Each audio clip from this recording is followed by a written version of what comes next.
नमस्कार साथियों। तो आज हम लोग देखेंगे टोटल 100 प्रश्न देखेंगे आज। ये स्टैटिक जीके का पार्ट होगा और ये हर एक बीपीएससी में जो है ना यही प्रश्न घूमेंगे। अभी जो वर्तमान में बीपीएससी का एग्जामिनेशन होने वाला है उसमें देखिए कि मैंने जो पिछले सभी सालों के ट्रेंड्स को देखा है और उसमें मुझे जो लगा कि जो प्रश्न इस बार पूछे जा सकते हैं वैसे प्रश्नों को मैंने इसमें शामिल किया है और इसी तरह मैं हर बार सेट लेकर के आते रहूँगा। 100 करके टोटल है ना, 10,000 करने का इरादा है। फिर भी आगे पीछे वगैरह हो सकता है। तो चलिए मैं शुरू करता हूँ। पुर्तगालियों ने भारत में सर्वप्रथम अपनी व्यापारिक कोठी स्थापित की। तो ये स्थापित की थी कोचीन या कोच्चि इसको बोलेंगे। कोचीन या कोच्चि में पुर्तगालियों ने भारत में सर्वप्रथम अपनी पहली व्यापारिक कोठी जो है स्थापित की थी। देखिए बिल्कुल सिंपल है कि वास्को डिगामा जो है वो भारत कब आया था, 1498 में आया और इसके बाद उन्होंने अपनी पहली व्यापारिक कोठी ये स्थापित की थी कोचीन या कोच्चि में। व्यापारिक कोठी क्या होती थी, मतलब एक जगह होता था जहाँ पे वो लोग माल को स्टोर करके रखते थे, फिर आगे भेजने का कार्य करते थे। पुर्तगाली उपनिवेश का प्रथम वायसराय भारत में नियुक्त हुआ तो ये था फ्रांसिस द अल्मीडा। ये 1505 में ये नियुक्त हुआ था। देखिए 1498 में आया था वास्को डिगामा और 1505 में, यानी बहुत जल्दी, समझिए जो ओनली 7 ईयर्स में पुर्तगालियों ने यहाँ उपनिवेश बना लिए एक तरीके से भारत के एक क्षेत्र में। तो प्रथम वायसराय कौन था, तो फ्रांसिस द अल्मीडा। अब ये देखिए कि अल्मीडा ने कोई ज़्यादा अपने हाथ पांव नहीं पसारे। भारत में तंबाकू की खेती, प्रिंटिंग प्रेस जो 1556 में स्थापित हुई गोवा में, सब पुर्तगालियों की देन है। तंबाकू की खेती, ठीक है, प्रिंटिंग प्रेस जो 1556 में गोवा में स्थापित हुई, सब किसकी देन है, पुर्तगालियों की देन है। तो अभी जो हमारे यहाँ बिहार में भी बड़े पैमाने पे जो तंबाकू उपजाई जाती है वो अपने यहाँ का नेटिव फसल नहीं है, वो कहाँ से आया है, पुर्तगाल से आया है। और देखिए आज हमारे यहाँ हमारे सिस्टम में वो रच बस गया। इसलिए हम लोग इतिहास पढ़ते हैं ताकि चीज़ों को अच्छे से जान सकें। देखिए बहुत पहले हमारे पूर्वज तंबाकू नहीं उपजाते थे। फिर आगे देखेंगे कि जहांगीर ने परेशान होकर तंबाकू को ऊपर बैन लगाया था, वो अलग केस है, उस पर हम लोग अलग से देखेंगे। हिंद महासागर में व्यापार को नियंत्रित करने के लिए शांत या नीले जल की नीति यानी ब्लू वाटर पॉलिसी लागू की फ्रांसिस्को द अल्मीडा ने। जाहिर सी बात है, ज़्यादा उसके पास शुरुआत में आया था 1505 ईस्वी में, उसके पास ज़्यादा जहाज वहाज और बाकी चीज़ें थी नहीं थी, लेकिन उस मात्रा में उसको भारत में डिप्लॉय करना उसके लिए इतनी जल्दी आसान नहीं था। तो इसके लिए क्या है ना कि उसने शांत या नीले जल की नीति अपनाई, यानी कोई लड़ाई झगड़ा उसने शुरुआत नहीं किया कहीं पर भी। जब ताकत होगा तब तो लड़ाई झगड़ा शुरू करेगा ना, वो बाद में शुरू करेगा। वो मतलब एक तरीके से उसने गढ़ बना लिया था, हुगली में लूटपाट का अड्डा बना दिया था पुर्तगालियों ने। भारत में पुर्तगाली शक्ति का वास्तविक संस्थापक ये दक्षिण अफ्रीका से मूलतः माना जाता है। तो ये कौन था, तो ये था अल्बुकर्क। भारत में पुर्तगाली शक्ति का वास्तविक संस्थापक था अल्बुकर्क। किस वायसराय के काल में गोवा को पुर्तगालियों का औपचारिक मुख्यालय बनाया गया, तो ये है नीनो डी कुन्हा। किस वायसराय के काल में गोवा को पुर्तगालियों का औपचारिक मुख्यालय बनाया गया, तो नीनो डी कुन्हा के समय में गोवा को जो है पुर्तगालियों का औपचारिक मुख्यालय बनाया गया। पुर्तगालियों ने हिंद महासागर क्षेत्र में व्यापार पर नियंत्रण स्थापित करने के लिए कॉर्टेस आर्मेडा काफिला पद्धति, कार्टेस आर्मडा कारवा सिस्टम प्रारंभ की थी। पुर्तगालियों ने हिंद महासागर क्षेत्र में व्यापार पर नियंत्रण स्थापित करने के लिए कार्टेज आर्मेडा काफिला पद्धति प्रारंभ की थी। अब ये पद्धति क्या है ये डिटेल से देख लीजिएगा, यहाँ बताने लगूंगा तो समय कम पड़ जाएगा। यूरोपीय व्यापारियों का भारत में आगमन का क्रम था। देखिए सबसे पहले पुर्तगाली आए भारत में, सबसे पुर्तगाली आए, फिर डच आए, फिर ब्रिटिश आए, ठीक है ना। तीसरे नंबर पर आए ब्रिटिश। पहले पुर्तगाली आ गए, फिर डच आए, फिर ब्रिटिश आए, इसके बाद डेनिश आए, डेनमार्क के रहने वाले डेनिश, फिर फ्रांसीसी आए, बहुत बाद में आए फ्रांसीसी, और सबसे लास्ट में स्वीडिश आए। लेकिन सबसे ज़्यादा प्रभाव जो है वो ब्रिटिशों का रहा भारत में। उसके अलग कारण थे, ये तो हिस्ट्री है। पुर्तगाली East India company Estado da India जो 1498 ईस्वी में स्थापित हुई थी, प्रथम फैक्ट्री इसकी कोचीन या कोची में लगी। ठीक है, पुर्तगाली ईस्ट इंडिया कंपनी का नाम था एस्तादो द इंडिया। ठीक है ना, ये पूछा जा सकता है। टोटल 100 क्वेश्चंस मैंने जो शामिल किए हैं ना, आप रियल में देखिए तो इसमें 300 से ऊपर प्रश्न आपको मिल जाएंगे। अंग्रेजी East India Company the Governor and Company of Merchants of London trading into the East Indies, इसका पूरा नाम था। अंग्रेजी ईस्ट इंडिया कंपनी का नाम था the Governor and Company of Merchants of London trading into the East Indies. ये 1600 ईस्वी में स्थापित हुई थी और इसकी प्रथम फैक्ट्री जो लगी ना वो सूरत में लगी। और 1600 ईस्वी में भारत पे किसका शासन था, तो वो अंग्रेज का ये अकबर का शासनकाल था। तो अकबर के शासनकाल में ये ईस्ट इंडिया कंपनी बनी थी। United east India company of Netherlands ये हॉलैंड में बनी 1602 ईस्वी में, और इसने मसूलीपट्टनम में जो है अपना कारखाना अपना स्थापित किया। ठीक है, ये बेसिक चीज़ है। United east India company of Netherlands ये हॉलैंड में बनी 1602 ईस्वी में और Masulipatnam. Danish east India company Denmark में 1616 ईस्वी में, और त्रैंकोबार यानी त्रावणकोर को उसने अपने मुख्यालय के रूप में चुना। फ्रांसीसी east India Company the Indians Orientalis ये फ्रांस में बनी और 1664 ईस्वी में, और इसने सूरत को चुना था अपने मुख्यालय के रूप में। यूरोपीय शक्ति द्वारा भारत से मसालों के निर्यात के स्थान पर कपड़ों के निर्यात को प्राथमिकता दी गई डचों के द्वारा। देखिए, भारतीय मसाले सभी को पसंद थे, हमेशा से रहे हैं, और भारत का मसाला जो है ना वो यूरोप में बहुत प्राचीन समय से जाता रहा है। तो मसालों के लालच में ही यूरोपीय शुरुआत में भारत आए थे। काली मिर्च बहुत पसंद थी, यवनों को इतनी पसंद थी कि काली मिर्च को यवन प्रिय कहा जाता था। तो यूरोपीय शक्ति द्वारा भारत में मसालों के निर्यात के स्थान पर कपड़ों के निर्यात को प्राथमिकता दी गई डचों द्वारा। भारत के साथ व्यापार के लिए सर्वप्रथम संयुक्त पूंजी कंपनी प्रारंभ की, तो सबसे पहले डचों ने प्रारंभ की। आज हम लोग देखते हैं संयुक्त पूंजी company, private limited, public limited, इसका जो स्वरूप है ना वो उसी समय एक तरीके से इवॉल्व होकर साथ सामने आया था। चलिए आगे देखते हैं हम लोग। वर्ष 1759 में बेदरा का युद्ध किन दो यूरोपीय शक्तियों के मध्य लड़ा गया, तो देखिए बेदरा का युद्ध लड़ा गया था डच एवं अंग्रेज के बीच में। ठीक है ना, डच एवं अंग्रेज लड़ रहे थे बेदरा का युद्ध। ब्रिटिश सम्राट जेम्स प्रथम का दूत बनकर भारत में व्यापारी कोठी स्थापित करने के उद्देश्य से जहांगीर के दरबार में आने वाला ब्रिटिश नागरिक कौन था, देखिए कैप्टन हॉकिंस। वर्ष 1608 ईस्वी में है ना, कई बार वर्ष पूछ देगा, कई बार नाम पूछ देगा, और कई बार पूछेगा कि उस समय ब्रिटिश सम्राट कौन थे, तो जेम्स प्रथम थे। और भारत में व्यापारी कोठी स्थापित करने के उद्देश्य से किसके दरबार में आया था, जहांगीर के दरबार में। एक प्रश्न से कई सारे प्रश्न बनते हैं, तो सारे प्रश्नों को देख लेना है। ब्रिटिश ईस्ट इंडिया कंपनी द्वारा भारत में प्रथम अस्थायी कारखाना मसूलीपट्टनम में 1611 ईस्वी में तथा प्रथम अस्थायी कारखाना सूरत में 1613 ईस्वी में स्थापित किया गया। ठीक है ना, तो कई बार अस्थायी कारखाना पूछेगा तो कहाँ लगा, मसूलीपट्टनम में। कब लगा, 1611 ईस्वी में। और प्रथम अस्थायी कारखाना कब लगा, तो सूरत में। कब, 1613 ईस्वी में स्थापित किया गया। हैमिल्टन द्वारा सफल उपचार किए जाने के कारण किस मुगल बादशाह द्वारा ईस्ट इंडिया कंपनी के लिए वर्ष 1717 में महाधिकार पत्र जारी किया गया, तो फर्रुखसियार का उसने सफल इलाज किया था। किसने किया था, तो हैमिल्टन ने किसका इलाज किया था, फर्रुखसियार का।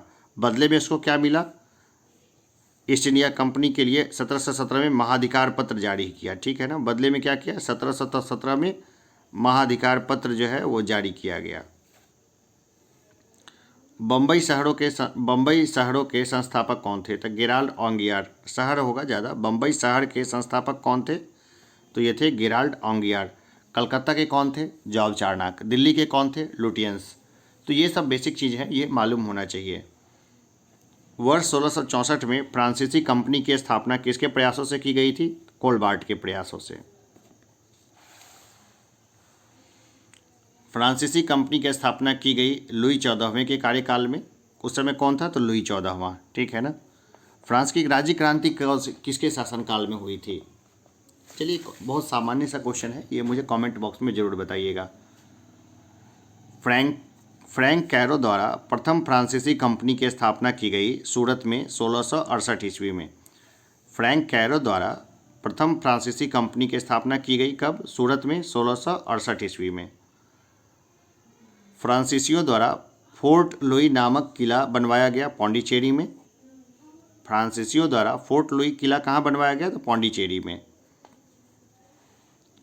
पौंडीचेरी का प्रथम फ्रांसीसी गवर्नर था तो ये था फ्रांको मार्टिन। कौन था? Franco Martin. पौंडीचेरी का प्रथम फ्रांसीसी गवर्नर कौन था? ये था फ्रांको मार्टिन। पुर्तगालियों को सॉली के स्थान पर थॉमस बेस्ट ये अंग्रेज अधिकारी ने पराजित किया था। तो प्रश्न कई तरह से पूछे जा सकते हैं। पुर्तगालियों को सॉली के स्थान पर किसने पराजित किया था? तो अंग्रेज अधिकारी ने। या पुर्तगालियों को पराजित करने वाला अंग्रेज अधिकारी का नाम क्या था? तो थॉमस बेस्ट था। या पुर्तगालियों की इनमें से किस जगह पर अंग्रेजों से निर्णायक हार हुई थी जिसमें सॉली का स्थान आ सकता है? सॉली पूछा जा सकता है। तो प्रश्न कई तरीके से पूछे जाएंगे, तो कंफ्यूज कभी नहीं होना है। वांडीवास के युद्ध 1760 में अंग्रेजों ने किसे पराजित किया? तो फ्रांस को पराजित किया। वांडीवास के युद्ध में अंग्रेजों ने किसे पराजित किया था? तो फ्रांस को पराजित किया था। तो वांडीवास का युद्ध कब हुआ था? ये हुआ था 1760 में। किसके किसके बीच हुआ था? तो अंग्रेजों और फ्रांसीसियों के बीच में। और कौन पराजित हुआ? फ्रांस पराजित हुआ। प्रथम कर्नाटक युद्ध किस संधि के माध्यम से समाप्त हुआ? तो एक्स ला सापेल की संधि से। एक्स ला सापेल की संधि कब हुई? 1748 ईस्वी में हुई। और इससे क्या हुआ? एक्स ला सापेल की संधि से क्या हुआ? प्रथम कर्नाटक युद्ध समाप्त हुआ था। प्रथम कर्नाटक युद्ध किसके बीच हुआ था?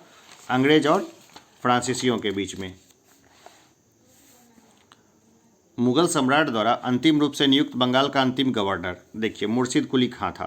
मुर्शिद कुली खां जो है 1717 से 1727 ईस्वी तक रहा, 10 साल रहा ये मुगल सम्राट द्वारा अंतिम रूप से नियुक्त बंगाल का अंतिम गवर्नर था ये।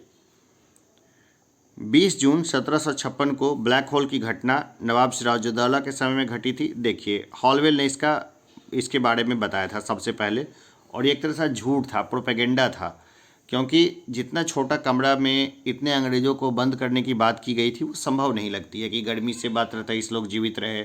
इसका हॉलवेल के अलावा इसका कहीं उल्लेख नहीं मिलता है। तो 20 जून 1756 को ब्लैक होल की घटना किसके समय हुई? नवाब सिराजुद्दौला के समय में। इस तरह के प्रश्न जो है स्टैंडर्ड एग्जामिनेशन जैसे बीपीएससी में तो पूछे जा सकते हैं, लेकिन यूपीएससी इस तरह के बकवास क्वेश्चंस को नहीं पूछती है। लेकिन बीपीएससी सीडीपीओ के लिए ये मैंने गेस्ट प्रश्न की श्रेणी में रखा है। प्लासी का युद्ध हुआ था 23 जून 1757 को। प्लासी का युद्ध कब हुआ था? 23 जून 1757 को। प्लासी के युद्ध में कौन विजयी हुए थे? अंग्रेज विजयी हुए थे। किसने किसको धोखा दिया था? ये सब आराम से आपको मालूम होना चाहिए। प्लासी युद्ध के समय मुगल बादशाह था तो ये था आलमगीर द्वितीय। प्लासी के युद्ध के समय मुगल बादशाह था आलमगीर द्वितीय। ताकत काफ़ी कम रह गई थी और कुछ क्षेत्रों तक ही इसका शासन जो है वो सीमित रह गया था। ब्लैक होल की घटना अभी हमने देखा था, जस्ट ब्लैक होल की घटना 20 जून 1756 को ही। देखिए, प्रश्न मैंने रिपीट कर दिया गलती से, चाहे तो इसको मैं रिमूव कर दूंगा, लेकिन रहने देते हैं क्योंकि मैंने इसको खास माना है, इस चीज़ को। अलीनगर की संधि कब हुई थी? 9 फरवरी 1757 को। अलीनगर की संधि कब हुई थी? 9 फरवरी 1757 को। प्लासी का युद्ध हुआ था 23 जून 1757 को। बक्सर का युद्ध हुआ था 22 अक्टूबर 1764 को। इलाहाबाद की प्रथम संधि हुई थी 12 अगस्त 1765 को।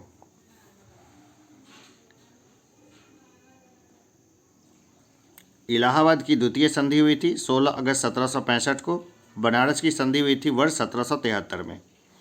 अब देखिए, 22 अक्टूबर 1764 को कब हुआ था? क्या हुआ था? 22 अक्टूबर 1764 को बक्सर के युद्ध में अंग्रेजों ने मीर कासिम, अवध के नवाब शुजाउद्दौला तथा दिल्ली के मुगल सम्राट शाह आलम द्वितीय के सम्मिलित सेना को पराजित किया था।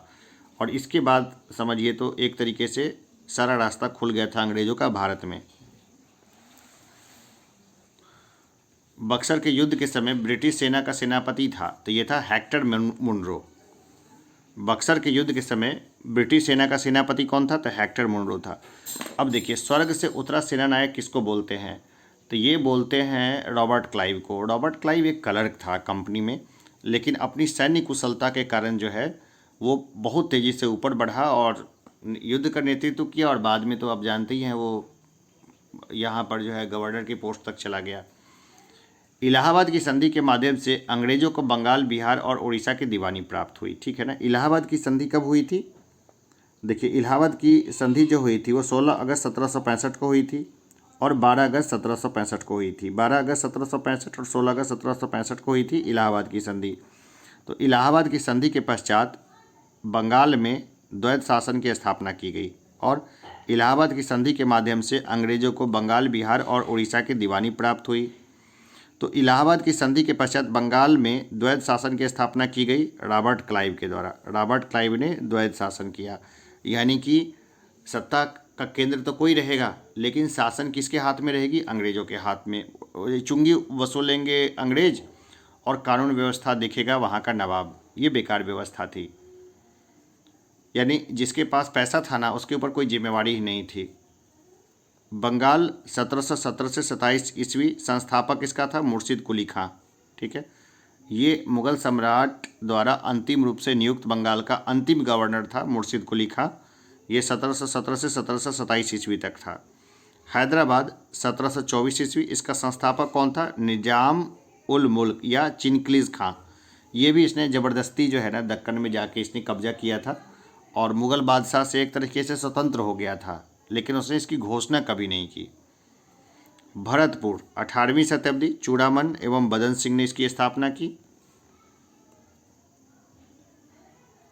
कर्नाटक 18वीं सदी, संस्थापक इसका था सदात उल्ला खां।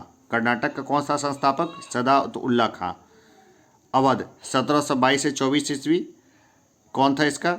सआदत खां उर्फ बुरहान उल मुल्क। ठीक है ना। अवध का कौन था? बुरहान उल मुल्क, या इसको सआदत खां भी कहते हैं।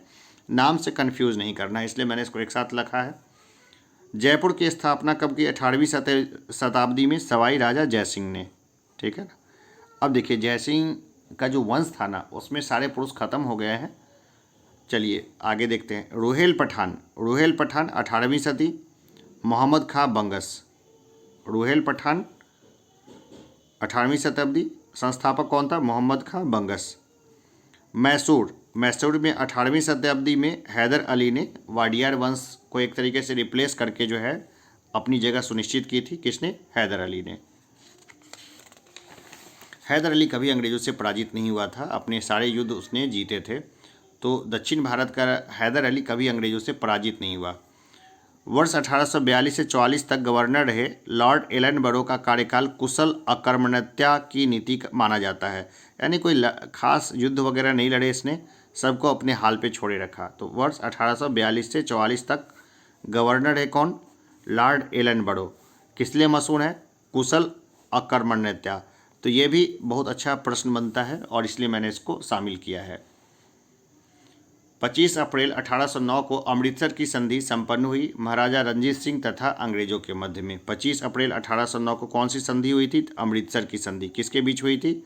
महाराजा रणजीत सिंह तथा अंग्रेजों के मध्य में।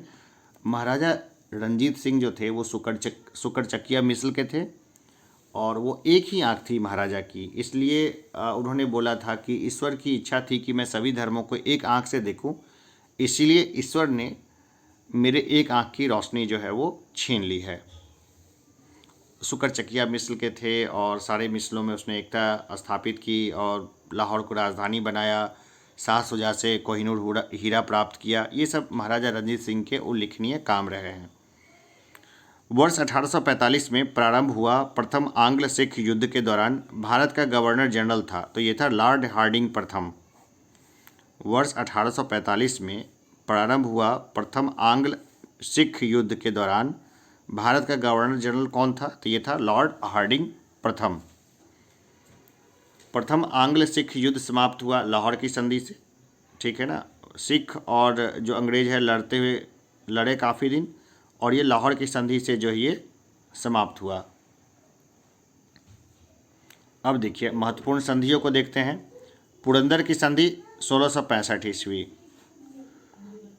बड़गांव की संधि 1779 ईस्वी, सालबाई की संधि 1782 ईस्वी, देवगांव की संधि 1803 ईस्वी, सुरजी अर्जुन गांव की संधि 1803 ईस्वी, पूना की संधि 1817 ईस्वी, लाहौर की संधि 1806 ईस्वी, अमृतसर की संधि 1809 ईस्वी।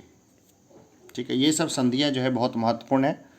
बड़गांव की संधि 1779 ईस्वी, सालबाई की संधि 1782 ईस्वी, देवगांव की संधि 1803 ईस्वी, सुरजी अर्जुन गांव की संधि 1803 ईस्वी, पूना की संधि 1817 ईस्वी, लाहौर की संधि 1806 ईस्वी, अमृतसर की संधि 1809 ईस्वी।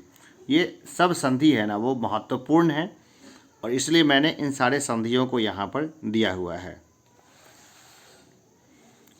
द्वितीय आंग्ल सिख युद्ध के समय गवर्नर जनरल था तो ये था लॉर्ड डलहौजी, है ना भाई। अंग्रेज जो है ना सबको फेज बाई फेज जीतते थे, तो जो द्वितीय आंग्ल सिख युद्ध हुआ उस समय गवर्नर जनरल कौन था, तो लॉर्ड डलहौजी। 13 जनवरी 1849 को हुए चिलियावाला युद्ध में अंग्रेजी सेना का नेतृत्व किया था लॉर्ड गफ के द्वारा। 13 जनवरी 1849 को हुए चिलियावाला युद्ध में अंग्रेजी सेना का नेतृत्व किया गया था लॉर्ड गफ के द्वारा। वर्ष 1849 में हुए ब्रिटिश साम्राज्य में सिख साम्राज्य के विलय के दौरान भारत का गवर्नर जनरल था तो ये था लॉर्ड डलहौजी। जब 1849 में ब्रिटिश साम्राज्य में सिख साम्राज्य का विलय हुआ तो भारत का गवर्नर जनरल कौन था, तो लॉर्ड डलहौजी, हड़प नीति वाला। लेकिन लॉर्ड डलहौजी ने ना भारत में कई सारे विकास के काम भी किए, अपने स्वार्थ से किए, लेकिन उससे भारत का जो है विकास हुआ। जैसे कि रेलवे को लेकर के आना, ये लॉर्ड डलहौजी के समय में ही हुआ था। ये डाक व्यवस्था चली और भी कई सारे थे। तो यूपीएससी ने एक बहुत बढ़िया प्रश्न भी पूछा था इस मामले पर और लॉर्ड डलहौजी के विकास को लिखने के लिए बोला था। स्वतंत्र राज्य के रूप में मैसूर की स्थापना की गई हैदर अली द्वारा। हैदर अली ने स्वतंत्र मैसूर की स्थापना की थी। सिख साम्राज्य के महाराजा रंजीत सिंह की तुलना फ्रांसीसी यात्री विक्टर जाकमा ने नेपोलियन से की थी। ठीक है ना, तो प्रश्न आ सकता है कि किस राजा की तुलना नेपोलियन से की गई है, तो ऑप्शन रहेगा रंजीत सिंह। ठीक है, और ये भी प्रश्न पूछा जा सकता है कि किसने तुलना की है, तो विक्टर जाकमा ने की है। और विक्टर जाकमा कहाँ का लेखक था, फ्रांसीसी यात्री था। ठीक है ना, कौन था, फ्रांसीसी यात्री था। अंग्रेजों का भारत पर वास्तविक नियंत्रण कब प्रारंभ हुआ, तो इलाहाबाद की संधि से वर्ष 1765 में। अंग्रेजों का भारत पर वास्तविक नियंत्रण कब प्रारंभ हुआ, तो इलाहाबाद की संधि से 1765 ईस्वी में। बंगाल में द्वैध शासन लागू किया गया क्लाइव के द्वारा। बंगाल में द्वैध शासन किसने लागू किया, क्लाइव के द्वारा। अभी भी हमारे यहाँ क्या बिहार में द्वैध शासन लागू है, बिल्कुल लागू है।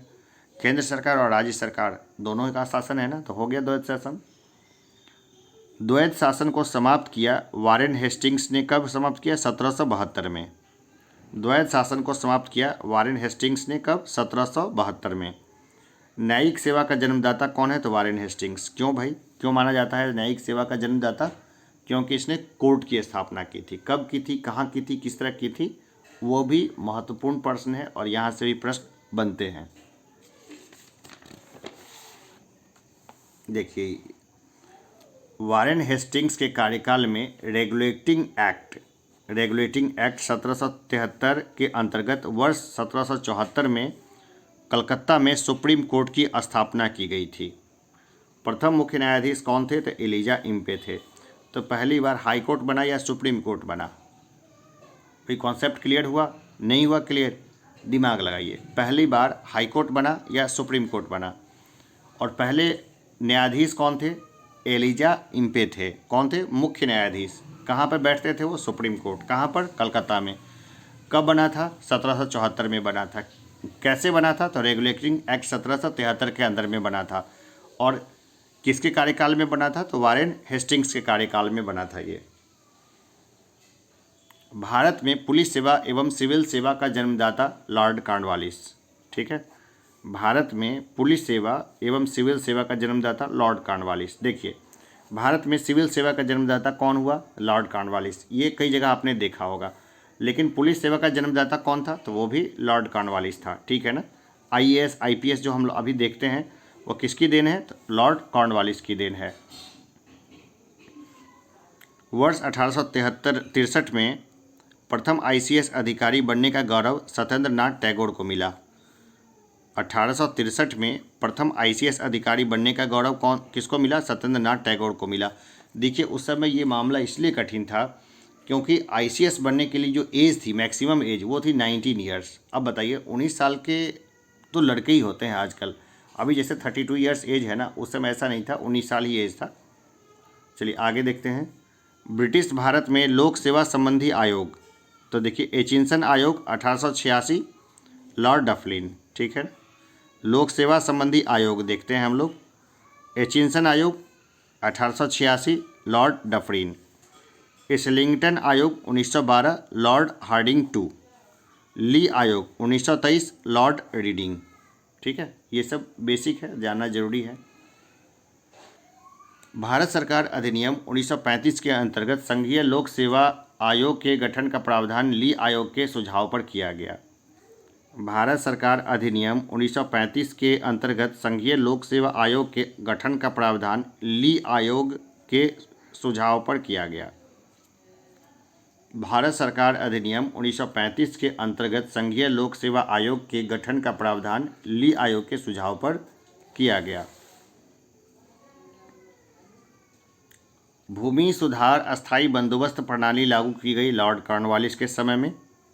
भूमि सुधार अस्थायी बंदोबस्त प्रणाली लागू की गई लॉर्ड कॉर्नवालिस के समय में। भारत में साम्राज्य विस्तार के उद्देश्य से सहायक संधि प्रणाली की शुरुआत की गई लॉर्ड वेलेजली के द्वारा। सहायक संधि किसके द्वारा लागू थोपी गई? लॉर्ड वेलेजली के। देखिए लॉर्ड नहीं कहेंगे, ठीक है ना।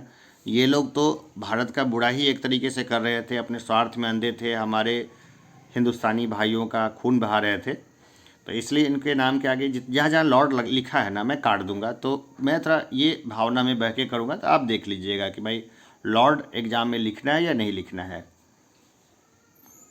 सहायक संधि स्वीकार करने वाला प्रथम राज्य था, तो ये था हैदराबाद 1798 ईस्वी में। सहायक संधि स्वीकार करने वाला प्रथम राज्य था हैदराबाद, ठीक है ना। कब स्वीकार किया था? 1798 ईस्वी में। कई बार बीपीएससी जो है ना, और ये मतलब उटपटांग टाइप के क्वेश्चन देती है, तो आपने सब कुछ पढ़ रखा है, तो ये क्या इतना मतलब डेटा पूछ लेंगे, ठीक है ना। कॉन्सेप्ट से उनको बहुत लेना देना कई बार नहीं होता है, तो हम लोग को कई चीज़ें घोट के रखनी पड़ेगी, घोटा लगा के। 1849 ईस्वी में ब्रिटिश शासन में पंजाब का विलय हुआ। उस समय डलहौजी, जो 1848 से 1856 ईस्वी में था, डलहौजी भारत का गवर्नर जनरल था, ठीक है ना।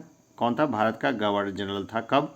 पंजाब का जब विलय हुआ उस समय डलहौजी 1848 से लेकर 1856 ईस्वी तक लॉर्ड डलहौजी था, तो उसने पंजाब का विलय कर लिया भारत में, और 1849 ईस्वी में कर लिया विलय। आने के 1 साल के बाद ही इसने विलय कर लिया था भारत में। कब तक रहा? तो लगभग 8 साल रहा ये। 1856 में यहाँ से गया, और इसी के कारण जो है ना सब लोग एकदम खफा हो गए थे। तो लॉर्ड डलहौजी के कारण ही समझिए तो 1857 का विद्रोह हुआ था। अब देखिए डलहौजी ने अवध का अधिग्रहण किया, ठीक है ना। ये तो है कि अवध का अधिग्रहण किसने किया? डलहौजी ने। एक प्रश्न यहाँ बन गया। अब अगला प्रश्न है, अवध का अधिग्रहण क्यों किया गया? आउटरम रिपोर्ट के आधार पे। आउटरम ने एक रिपोर्ट दी थी कि कुशासन है वहाँ पर अवध में, इसलिए इसमें सुशासन स्थापित करने के लिए इसका अधिग्रहण किया जाना जरूरी है। तो ये था, तो डलहौजी ने अवध का अधिग्रहण किया आउटरम रिपोर्ट के आधार पर। इसको एक प्रश्न मत समझिए आप, ये देखिए 300 से 400 क्वेश्चन है ना, 100 में आपके डिस्कस हो जाएंगे। अब देखिए व्यापगत यानी डॉक्ट्रिन ऑफ लैप्स, व्यापगत सिद्धांत के आधार पर अधिगृहित किए गए राज्य। तो देखते हैं कौन से। सतारा 1848 में, कई बार क्रम पूछ लेता है, सतारा, जैतपुर, संबलपुर, बघाट, उदयपुर, झांसी, नागपुर, अवध, ठीक है ना। कई बार क्रम पूछ लेता है, और कई बार ईयर पूछ लेगा। तो सतारा को 1848 में, जैतपुर को 1849 में, संबलपुर को 1849 में, बघाट को 50 में, उदयपुर को 52 में, झांसी को 53 में, नागपुर को 54 में, अवध को 56 में। देखिए 1848 से लेके 1856 तक तो रहा ही वो। 8 साल का कार्यकाल था और 8 साल में उसने 8 राज्यों को भारत में मिला लिया। ठीक है, सतारा को, जैतपुर को, संभलपुर को, बघाट को, उदयपुर को, झांसी को, नागपुर को और अवध को। तो अंग्रेज जो भारत में विलय करते रहे कंपनी राज्य में इन राज्यों को, उससे क्या भारत को नुकसान हुआ? तात्कालिक नुकसान तो था, लेकिन लंबे समय में देखिए तो भारत को फ़ायदा ही हुआ, क्योंकि आज जो हम भारत का इतना डाइवर्स कल्चर और इतना बड़ा जो हम स्वरूप देखते हैं, वो एक तरीके से अंग्रेज़ों की देन है। इसने एक बड़े से बिखरे हुए देश को जो है ना, जो बिखर रहा था, बिखर चुका था, उसको एक तरह से यूनिफाई किया। इसमें अंग्रेज़ों का बहुत बड़ा रोल रहा।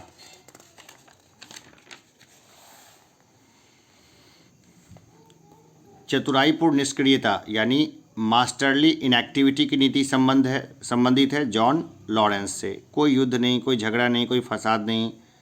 भाई इतने सारे राज्यों को मिलाया था ना, तो विद्रोह बहुत भड़क रहा था, तो थोड़ा ऐसे व्यक्ति को भेजा जो शांत पड़ा रहे। तो चतुराईपूर्ण निष्क्रियता यानी मास्टरली इनएक्टिविटी की नीति संबंधित है जॉन लॉरेंस से।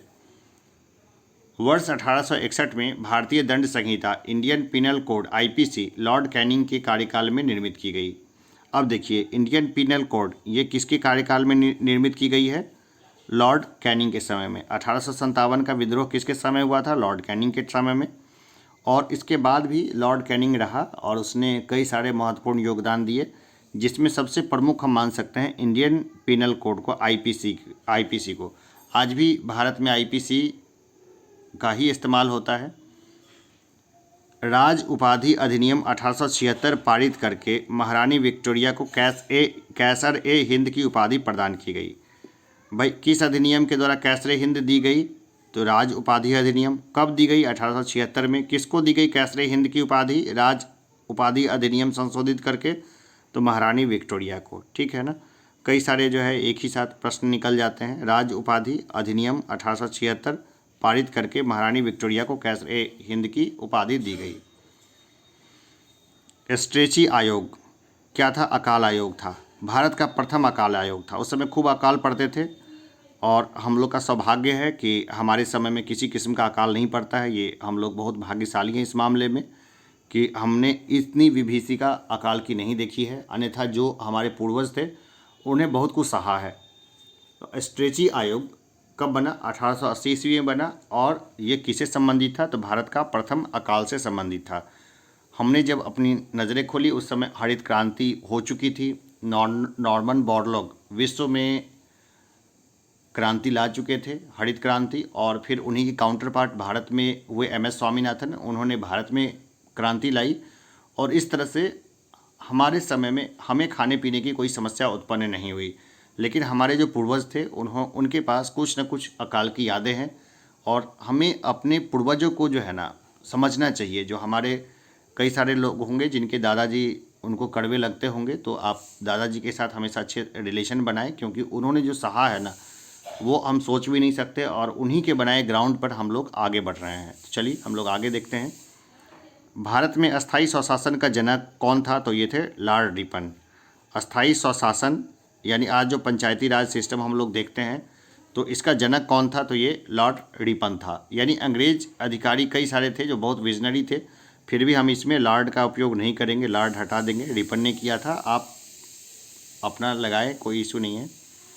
ब्रिटिश काल में विभिन्न क्षेत्रों पर अधिकार, तो देखिए नेपाल पे 1816 में लॉर्ड हेस्टिंग्स ने नेपाल के बहुत सारे पार्ट जो है, जिसमें उत्तराखंड का बहुत सारा हिस्सा हो गया और बाकी और भी है, वो पहले नेपाल हुआ करता था लेकिन अब वो भारत का हिस्सा है। सिंध 1843 में लॉर्ड एलनबरो के टाइम में, भूटान 1865 में लॉर्ड लॉरेंस के समय में, और बर्मा 1885 में लॉर्ड डफरिन के समय में भारत का हिस्सा बनाया गया। नेपाल आज जिस तरह का है उस तरह ये नहीं था। नेपाल का साइज़ थोड़ा बड़ा था, लेकिन फिर नेपाल को छोटा कर दिया अंग्रेज़ों ने, और उसके बहुत सारे हिस्से को जो कि सामरिक दृष्टिकोण से और शासन के लिए महत्वपूर्ण थे, भारत में मिला लिए गए, जो कि आज भी भारत के महत्वपूर्ण हिस्से हैं। वर्ष 1892 में लिबरल पार्टी के टिकट पर ब्रिटिश हाउस ऑफ कॉमन्स में चुने जाने वाले पहले भारतीय थे दादा भाई नौरोजी। तो ये देखिए, ये क्या इससे पहले क्या किसी ने इलेक्शन नहीं लड़ा था? बिल्कुल पहले भी लड़ा था लोगों ने, लेकिन वो सफल नहीं हुए थे। तो ये प्रश्न आ सकता है कि सबसे पहले ब्रिटिश पार्लियामेंट के लिए इलेक्शन किसने लड़ा था? तो ये ध्यान में रखिएगा कि दादा भाई नौरोजी जीते हुए कैंडिडेट थे। तो वर्ष कब लड़े थे? तो वर्ष 1892 में। किसके टिकट पे? तो लिबरल पार्टी के टिकट पर। किसके लिए? तो ब्रिटिश हाउस ऑफ कॉमन्स के लिए लड़ा था। और कौन थे? तो ये दादा भाई नौरोजी चुने जाने वाले पहले भारतीय थे। देखिए, बाद में वहाँ पे अंग्रेज का लिखित संविधान तो है नहीं, वहाँ हाउस ऑफ लॉर्ड्स होता है। तो जैसे इंडियन जो थे ना, एक स्वराजपाल, वो हाउस ऑफ लॉर्ड्स में पहुँचे थे और उनको लॉर्ड स्वराजपाल उनको बोला गया। तो ये सब बेसिक चीज़ें हैं जो हमें ऐसे भी ध्यान में रहनी चाहिए। औपनिवेशिक अर्थव्यवस्था की श्रेष्ठतम पुस्तक इंडिया टुडे के लेखक थे रजनी पामदत्त। किसके ऊपर किताब है? औपनिवेशिक अर्थव्यवस्था की श्रेष्ठतम पुस्तक कौन है? India today. इसके लेखक कौन है? तो रजनी पामदत्त। औपनिवेशिक अर्थव्यवस्था की श्रेष्ठतम पुस्तक कौन है? India today. इसके लेखक कौन है? रजनी पामदत्त। वर्ष 1907 में टिस्को की स्थापना की गई जे.एन. टाटा के द्वारा। टिस्को की स्थापना कब की गई? 1907 में हो गई। सीधा प्रश्न पूछा जा सकता है। और किसके द्वारा की गई? जे.एन. टाटा के द्वारा की गई। कुटीर उद्योगों के विकास हेतु ऑल इंडिया स्पिनर्स एसोसिएशन की स्थापना की गई महात्मा गांधी के द्वारा। कुटीर उद्योगों के विकास हेतु ऑल इंडिया स्पिनर्स एसोसिएशन की स्थापना की गई महात्मा गांधी के द्वारा। देखिए, कई प्रश्न छुपे हैं। कुटीर उद्योगों के विकास हेतु, कुटीर उद्योगों के विकास हेतु, यहीं से शुरू हो गया प्रश्न। ऑल इंडिया स्पिनर्स एसोसिएशन की स्थापना की गई, या ऑल इंडिया स्पिनर्स एसोसिएशन की स्थापना की गई महात्मा गांधी के द्वारा।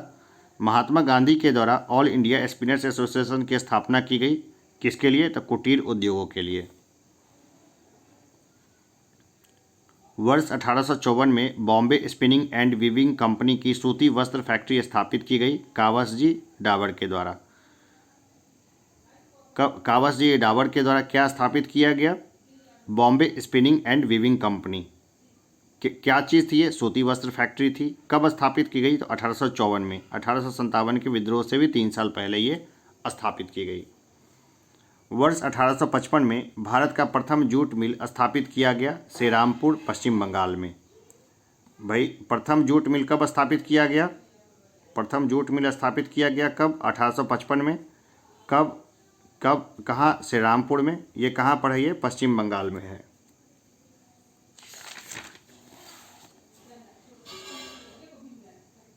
भारत का प्रथम चाय बागान स्थापित हुआ 1833 में।